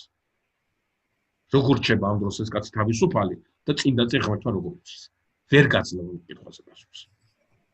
მე კი არა, ვერავინ ვერ მოგწევს ამ კითხვაზე პასუხს. განუმარტავია. იმიტომ რომ ნამდვილი თავისუფლება ჩვენ შეგვიძლია დავინახოთ მხოლოდ სასუფეველისეულ პერსპექტივაში. მოდი ერთი საინტერესო მაგალითი მოვუყვებით. რამდენჯერმე მაქვს მე ეს ნათქვამი, მაგრამ კიდევ ერთხელ მინდა იმ კონტექსტში თქვა. როდესაც გაბრიელ მთავარანგელოზი ეცხადება ყოლაწმინდა დედოფალს. და ეუბნება რომ ესე იგი უფალია მასთან და შობს და ქალწულად და პასუხს ელოდება, ხო, ყოლაწმინდა დედოფალისგან აჰა მხევალი შენ უნდა თქვა, ხო, ხოლმე ამის შემდგომ მოხდება განკაცება, მანამდე არ მოხდება, სანამ დედოფალი არ იტყვის თანხმობას, ხო? დავსვათ ასეთი კითხვა, ამ დროს არის თუ არა დედოფალი თავისუფალი? პასუხი მარტივია, არის თავისუფალი. შეუძლია თუ არა მას თქვას უარი? პასუხი მარტივია, არ შეუძლია. ის მხოლოდ კი სიტყვის უარს არ იტყვის არავითარ შემთხვევაში.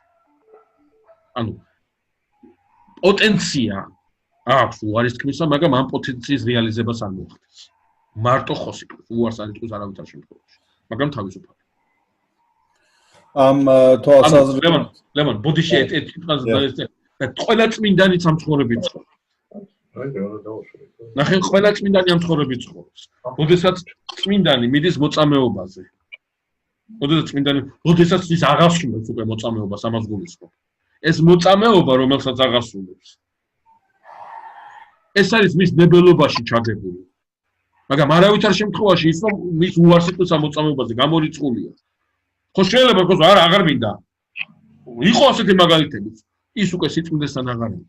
მაგრამ წმინდანი აღარ მინდა აღარ ამბობს, რატო ვერ იტყვის იმის გამო კი არა, აღარ იტყვის. შანსი არ არის ამის. მაშინ დევს ეს პოტენცია, მაგრამ აპრიორი უკვე მოცემულია რომ ის ამ პოტენციას არ ამუშავებს.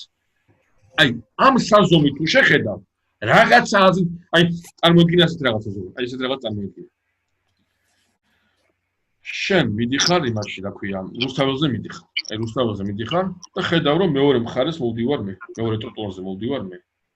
და ხედავ რომ იმასშვები, რა ქვია, აი, დაინახე რომ მე მოვდივარ. შენ მე მაფასებ იმავე სიბრტყეზე, რა სიბრტყეზეც მე დავდივარ. უბრალოდ სხვადასხვა ტროტუარზე, ცოტა შორიდან მივ. ახლა ნახე მეორე ვარიანტი, ხა წარმოიდგინე ვიღაცა დგას შენობაზე მაღლა, რუსთაველის ყველაზე დიდი შენობაზე მაღლა და ამ ყველაფერს უყურებს ზემოდან. ანუ ამ ყველაფერს უყურებს არა ფრაგმენტულად, არამედ ხედავს ყველაფერს ერთად. ესეც არასრულყოფილი მაგალითია, მაგრამ ანუ ისე თქმა მინდა მე ამიტომ ღმერთის სწორედ გავიგე, ნახან ღმერთი არის დროის და სივრცის გარე.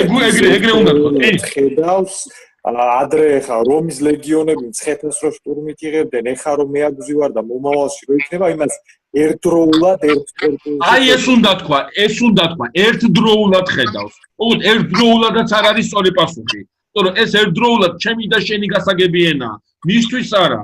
მისთვის ეს დროულობა წარმოუდგენელია. წარმოიდგინე, მე რუსთაველის მაღალი შენობა რატო გითხარი? მაგალითი ძალიან სრულყოფილია, მაგრამ რუსთაველის მაღალი შენობა რატო გითხარი?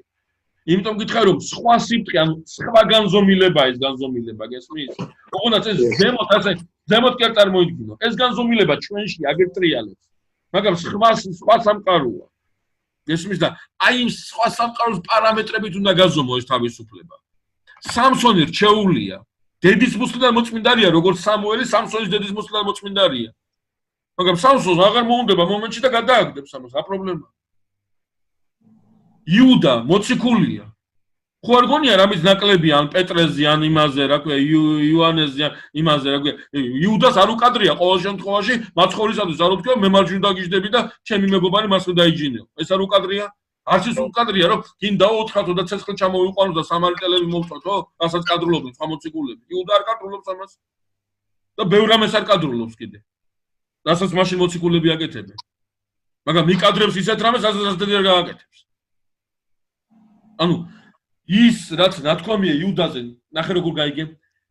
რაღაცა მოხდა, იმიტომ კი არა რომ ნაწინასწარმეტყველებია. არა, რადგან მოხდებოდა, იმიტომ ან ნაწინასწარმეტყველები.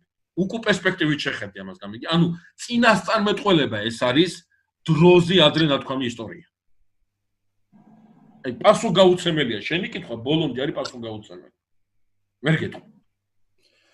მადლობა ბატონ გიორგის, მე ჩემ მხრიდან დავამატებდი, თუმცა ამ ფორმატში არ მოიაზრება, რომ ეგ ზურას კითხვა ძალიან ფუნდამენტალური კითხვაა და არაერთი საინტერესო ნაშრომი არსებობს და საღვთისმეტყველო და ფილოსოფიური გააზრება ამის ყველაფრისა. მეც ძალიან მაინტერესებს ეგ შეკითხვა და მაქვს კიდევ დაწერილი ერთი ესე, რომელსაც ქვია თავისუფლება თუ ლიბერალიზმი. და მაგ ესესზე დაყრდნობით მე სერბეთის პარლამენტშიც მომიწია ერთხელ მოხსენების გაკეთება და ერთხელ ტელემიმართვაც გავაკეთე თუ არ ვცდები მე-18, რომელსაც ასევე ქვია თავისუფლება თუ ლიბერალიზმი. აქ მოკლედ ვიტყვი, რომ ქართულ საოცარ ეტიმოლოგიაში თავისუფალი თვითონ სიტყვა შეიცავს ღმერთის ხსენებას. ანუ საკუთარი თავისუფალი. რაც არის ირიბი მითითება ჩემი მოგრძალებული აზრით, რომ აი ამ თავისუფლებაში ადამიანი უნდა ემსგავსოს უფალს. გვახსენდება ნეოპლატონიზმის სკოლის დამაარსებლის და მამის დიდი ფილოსოფოსის პლოტინის განმარტება იმაზე, თუ რა არის თავისუფლება. თავისუფლება არის ღმერთისადმი ან საწყისისადმი მიმართულ მდგომარეობაში გაკეთებული არჩევანი და არა სრული დეზორიენტაციის მდგომარეობაში გაკეთებული არჩევანი. მე მინდა ეხლა ჩემი ორი კითხვა დავსვა, მაგრამ მანამდე გავაკეთო კიდევ ერთი კომენტარი, რომელიც მოგწერეთ ლექციის განმავლობაში. როდესაც ნილოსისადმი, როგორც ღვთაებისადმი, გაღმერთებული კერპისადმი ლოცვაზე საუბრობდით და მისი მოდიდების დროს წყალობის მოლოდინზე საუბრობდით, ანუ როდესაც ეგვიპტური კულტურა ამ ნილოსის მოდიდებას წინ არ აღუდგება და აცდის, რათა მან ყველა ის წყალობა მოიღოს მათზე, რაც მას სურს. საქმე იმასია, რომ მარტო ქართულში რამდენადაც ჩემთვის ცნობილია ბუნებრივია, მე ბოლომდე ამაზე თავს ვერ დავდებ ჩემი შეზღუდული განათლების გამო, მარტო ქართულში არის წყალი და წყალობა ერთი ფუძის სიტყვები. ანუ water და grace, ან ვადა იმილესთ, ყველა ენაში არის სულ სხვადასხვა ფუძის სიტყვები და მხოლოდ ქართულში არის წყალი და წყალობა ერთი ფუძის სიტყვები, რაც ძალიან საინტერესო არის და ამის განმარტებაზეც მე არაერთი წელია და ვფიქრობ, რამდენადაც შემიძლია და ვმუშაობ. ერთ-ერთი ვერსია ამ ინტერპრეტაციისა არის მესიანური მოლოდინი ქრისტიანული სარწმუნოებისა ქართულ კულტურაში, რომლის კვალსაც ჩვენ ვხედავთ ტოტალურად, აი გამჭოლს მთელს ჩვენს ენასა და კულტურაში, მარტო ის რა დღის რო წარმართ ქვია წარსულში მართალი, ამირანის მითი, როგორც ქრისტეს სიმბოლო და ასე შემდეგ, ადამიანებისთვის სინათლის მიმცემის ჯვარზე გაკვრის პოზაში იდენტურად მიჭედება კლდეზე და ასე შემდეგ. მაგრამ ძალიან საინტერესოდ მომეჩვენა თქვენი ლექციის მსვლელობისას, აი რა, თუ ჩვენ გავიხსენებთ სტრაბონისვე ვერსიას ჩვენს ეგვიპტელებთან ნათესაობაზე, გახსოვთ ალბათ, ხო? და ასევე ივანე ჯავახიშვილის ამ ვერსიასთან ერთგვარ თანხმობას ჩვენი გვარტომობრივი წარმომავლობის ნაწილობრივ არა ავტოხტონურობაზე, რასაც პირადად მე არ ვეთანხმები, გვახსოვს, ხო? კოლხური ჩვენი შტოს მცირე აზიიდან მოსვლის თაობაზე. ისტორიოგრაფიული ვერსია. ბატონო? მესხურიც და ფაქტობრივად გამოდის, რომ თვითონ ენაში ჩვენ ვხედავთ კვალს გაღმერთებული მდინარის ღვთაების დამი წყალობის ვედრების, წყლისგან წყალობის ვედრების. ეხლა ჩემი შეკითხვები. პირველი კითხვა მქონდა, რადგან თქვენ ახსენეთ, რომ ეფრემ ასურის გარდამოცემის მიხედვით, განმარტების მიხედვით იუდეურ გარდამოცემაზე დაყრდნობით წყლიდან ხსნილის, ანუ მოსეს სახელი იყო ეგვიპტელების მიერ მიცემული და მშობლებმა კი მას იოაკიმი უწოდეს. მე დამაინტერესა რა ეტიმოლოგია აქვს, ხომ არ გახსოვთ შემთხვევით იოაკიმს და რა განმარტებები და ეგზეგეტიკა არსებობს ამ ეტიმოლოგიასთან დაკავშირებით მოსეს შემთხვევაში. ესე იგი, აქ უბრალოდ ერთი კორექტი ის რა ქვია, იმიტომ რომ ეს იოაკიმეზე საუბრობს კლიმენტი ალექსანდრიელი და კლიმენტი ალექსანდრიელი ბოდიშვიხტი. კლიმენტი ალექსანდრიელი. ეტიმოლოგიურად ნიშნავს იოაკიმე ნიშნავს ღმერთი აღადგენს. ღმერთი აღადგენს. ღმერთი აღადგენს, ხო, ღმერთი ანუ ასეთობაში ისრაელს აღადგენს მოსეს. ანუ შესაძლებელია უფრო აღადგენს, ოღონდ აღადგენს როგორ ის კვლავით აღადგენს კი არა, ანუ დააბრუნებს, აი კვლავ იმას იტყვის, კვლავ ანუ პირდაპირ კი ბატონო, ანუ პირდაპირ მითითება გვაქვს აქაც მოსეს პუნქტი. კი, მაგრამ ქრისტიანულ ეგზეგეტიკაში ამის შესახებ ახსენებს მხოლოდ კლიმენტი და მეცათაფერეძე. ნუ, საკმარისია კლიმენტი ალექსანდრე. მეორე კითხვა მქონდა ასეთი. თუ მე თქვენი ლექცია სწორად გავიგე ამჯერადაც და წინა კურსში, რომელიც ჩვენ 8 წლის წინ მოვისმინეთ, მახსოვს ეს ლექციაც. ორივეჯერ გამოდის, რომ დედობა მარიამმა თავისი დობა დაუმალა ფარაონის ასულს და დედობაც დაიმალა, ხო ასეა? კი. შესაბამისად მოხდა ამისი შენიღბვა და დამალვა და როგორც ხდება ხოლმე რაღაც აბრაამი მალავს სარას თავის ცოლობას და ასე შემდეგ, ხო? ამ თვალსაზრისით ესეთი კითხვა გამიჩნდა, როგორ შეიძლება აი ამ ჩამოძონძილ და პატარა შეშინებულ გოგონას, რომელიც ამ კიდობას მოყვა წყლით, მის დამი ფარაონის ასულს და მის გარემოცვას კითხვები არ გაჩენოდა და არ მიმხვდარიყვნენ, რომ ეს ბავშვი მოყვა ამ ბავშვს და არ ჩაძიებოდნენ და არსებობს თუ არა ეგზეგეტიკაში რაიმე განმარტება თუ რატომ აი ეს საკმაოდ გულუბრყვილო და ასეთი წმინდა სიცრუე არ იქნა მიხვედრილი ეგვიპტელების მხრიდან. ძალიან საინტერესო. როგორ გაეპარათ ეგეთი მარტივზე მარტივი რამ? ძალიან საინტერესო კითხვა, ლევან, უწევს ყოველსა ის თქვათ, რომ ჩვენ წმინდა წერილში არ გვწერია გამოძიება დაიწყეს თუ არა ეს ბავშვი ვინ არის და ვინ არა, მაგრამ სავარაუდოდ დაიწყებდნენ ამის გამოძიებას. საიდან გაჩნდა ასე უცებ ეს გოგონა მიუხვდა ამას. რო გითხარ, არავინ არ საუბრობს ამის შესახებ, შეიძლება ვარაუდებზე დავდით. აი რო გითხარ, რომ ვიღაც ამის შესახებ რაღაცას ამბობს, მე არ შემხვდები. შეიძლება ვარაუდებზე დავიდეთ, მაგრამ შენ კითხვაში უკვე რეზუმეა და ამ რეზუმეს მინდა მივაქციო ყურადღება. გაიპარათ. ანუ უბრალოდ დაუშვა ესეთი. ხო, რაღაც ამდაგვარი, იმიტომ რომ სხვას ვერ ვიპასუხო, სხვა ახლა ამინდა, იცი, თვითონ ის ფაქტი, მე ამას ხაზი გავუშვი ლექციაში და ამაზეც გავაკეთოთ აქცენტი, რომ ფარაონის ასულისათვის ის ბავშვი, რომელიც ხელში უჭირავს, ეს ბავშვი არის ნომერ პირველი საკითხი. არა ეს გოგონა, რომელიც იქადას. პრაქტიკულად აი ამას ჩაბღაუჭებულია ფარაონის ასული, ეს ყველაფერია ეს ბავშვი ახლა მისთვის, ყველაფერი და ყველაფერია მისთვის, ანუ თავარი საზღუნავი ამ ბავშვის გარშემო. ახლა ამას ჩამოძონძილი გოგონათი გააკეთებს, იქ კარგი რძის მქონე ებრაელი ქალით გააკეთებს, ასე შემდგომ და ფოტოშოპის ის არ მithქვამს და ერთი დეტალიც არის ამ იმაში ნათქვამი, რომ ფარაონის ასულისათვის ერთგვარად მომგებიანიც იყო ეს ბავშვი ებრაელ ქალს გაეზარდა, რადგან ეგვიპტელები მას არ გაზიდნენ იმ სიტყვოთი, რა სიტყვოთითაც ებრაელი გაზიდნენ ებრაელს. და ეს სიტყვოთი საერთოდ ამ იმას აქვს. მეტაფიზიკურმა მომენტმა მანდ გადაწონა საერთოდ და შეიძლება მიხვდნენ კიდევაც, მაგრამ მაგას მნიშვნელობა არ ქონდა, რადგან რახან ნილოსმა მოიტანა ფიზიკურად ვინ ტრიალებს აზრი, ეს ცალსახადასია ზურაგ ეთანხმები ტრიალებს აზრი იმასთან დაკავშირებით, რომ ეს ისა რა ქვია, ეს ბავშვი არის საყურადღებო ბავშვი. არა ეს გოგო, არა ის ქალი, არამედ ეს ბავშვი. ამ ბავშვს თუ ეხმარება ეს გოგო, ესეც კაია, ის ქალი თუ ეხმარება ამ ბავშვს, ის ქალიც კაია და ამ ბავშვს საერთოდ ვინც ეხმარება ყველა კაია. იმიტომ რომ ამ ნილოსის იმას აღასრულებს, სამყურებას აღასრულებს. ალბათ ეს.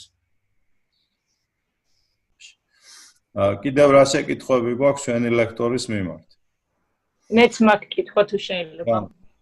გიორგის გამარჯობა ბატონ გიორგი. აი რო გავაგრძელოთ ეს შეკითხვა, ხო? იდეურად გასაგები იყო ეს ისრაელი უნდა შემდეგ არ იყო და უნდა შენარჩუნებულიყო ეს ნიშანი კულტურულ-ეთნიკური, მაგრამ მას შემდეგ, როდესაც უკვე იაკობის 12 თუ 13 ტომში, როგორც შემდგომში ასე ვთქვათ, თქვენ ახსენით, ცალკეულ შვილებს თავიანთი ლევიტელთა იუდეელთა ტომები იყო. აი ამ შემთხვევაში მოსეს მშობლები ორთავენი არიან ლევიტელები. აქ არასობრიოდ მნიშვნელოვანი იქნებოდა თუ არა, რომ ვთქვათ, ქმარი ყოფილიყო ლევიტელი და დედა იუდეველი, მანდ მაინტერესებს რამდენად, რადგანაც ის უკვე მაინც ერთობა ისრაელი ნიშნული, უკვე საერთოა, ხო მანდ? ღირებულებათა. მაგრამ იქ ტომებში, ძმებში შეიძლება ის მეტნაკლებად რაღაცნაირად ზოგან უფრო მეტად რეზონირებს ეს, ასე ვთქვათ, განცდა ეს უკვე რაღაცნაირად ჩემთვის ისეთი საკითხი არის, რომ ვერ გავარკვიე ამ შემთხვევაში ხდება თუ არა ძმების ასე ვთქვათ ტომებს შორის აღრევა, ის აღრევა იქნება, თუ კი იქორწინებდნენ ერთმანეთს. ჯულით, ჯერჯერობით რჯული, მადლობა კითხვისათვის, ჯერჯერობით რჯული არ არსებობს, მაგრამ რჯულ შეიძლება თავის თავაცხადია, რომ ტომის შიგნით უნდა მოხდეს ქორწინება აუცილებლად. ლევიტელმა გამოიყენოს იუდეველმა იუდეველი, ისაქარის ტომელმა ისაქარის ტომელი და ასე შემდგომ და ასე შემდგომ. დაშვება იქნება ასეთი, რომ რამდენადაც ეს ზოგი ასე ფიქრობს და სავარაუდოდ ასე იყო, ერთადერთი ტომი, რომელზეც ქორწინება ყველა ტომის წარმომადგენელს შეეძლო, ეს იყო ლევის ტომი. დანარჩენი ქორწინება უნდა ყოფილიყო ტომისა და გვარის შიგნით. ეს ამან ჩამოაყალიბა ამ ეთნოსის კულტურული სახე. თუმცა მიზანი იყო აბსოლუტურად სხვა. მიზანი იყო ის, რომ ყოვლადწმინდა დედოფალი, ეს უნდა ყოფილიყო სამეფო გვარის შამომავალი, სამეფო და სამღვდელო სისხლით, სწორედ მისგან განკაცდება იესო ნაზარელი.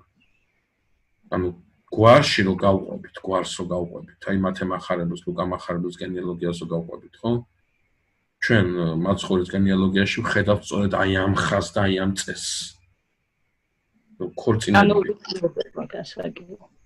ხო, აი ეს. იმიტომ რომ აქამდე რაზეც ვილაპარაკეთ ეს რომ ნული ისრაელი უნდა ყოფილიყო და სხვანასთან არ უნდაიყო და უკვე გამოყოფილი 12 ტომი. იქაც ხდება ეს დეფინიცია რაღაც ვიტროგზით. შიგნითაც ხდება. რადგანაც უფრო მესიანური გზა უფრო ასე ვთქვათ. კი, შიგნითაც ხდება, ამას აქვს თავისი ისტორიული და მესიანური ახსნა. მესიანური ახსნა გითხარით. მესიანური ახსნა გითხარით, აი ისტორიული არის კიდევ ერთხელ გეუბნებით, რამდენჯერ მომიწია ამის თქმა, რომ ძალიან პრინციპული იყო ეს საკითხი ისრაელში. ესეც მიწის კანონს დაუკავშირდება. მიწის კანონი იყო ძალიან ისეთი, მიწასთან ურთიერთობა ჰქონდათ, ნუ აი რაღაცა, უქონდათ და აქვს კიდევაც. რაღაცა უმაღლეს ნიშნულზე აყვანილი. კიდევ რა კითხვები გვაქვს ჩვენს ლექტორთან? თუ არა გვაქვს, საათი და 45 წუთია მიმდინარეობს და უღრმესი მადლობა ჩვენს მასწავლებელს, კიდევ ერთხელ გილოცავთ სულთმოფენობის ბრწყინვალე დღესასწაულს და გაიხარეთ. მადლობა და შეხვედრამდე მომავალ კვირას. გაიხარეთ.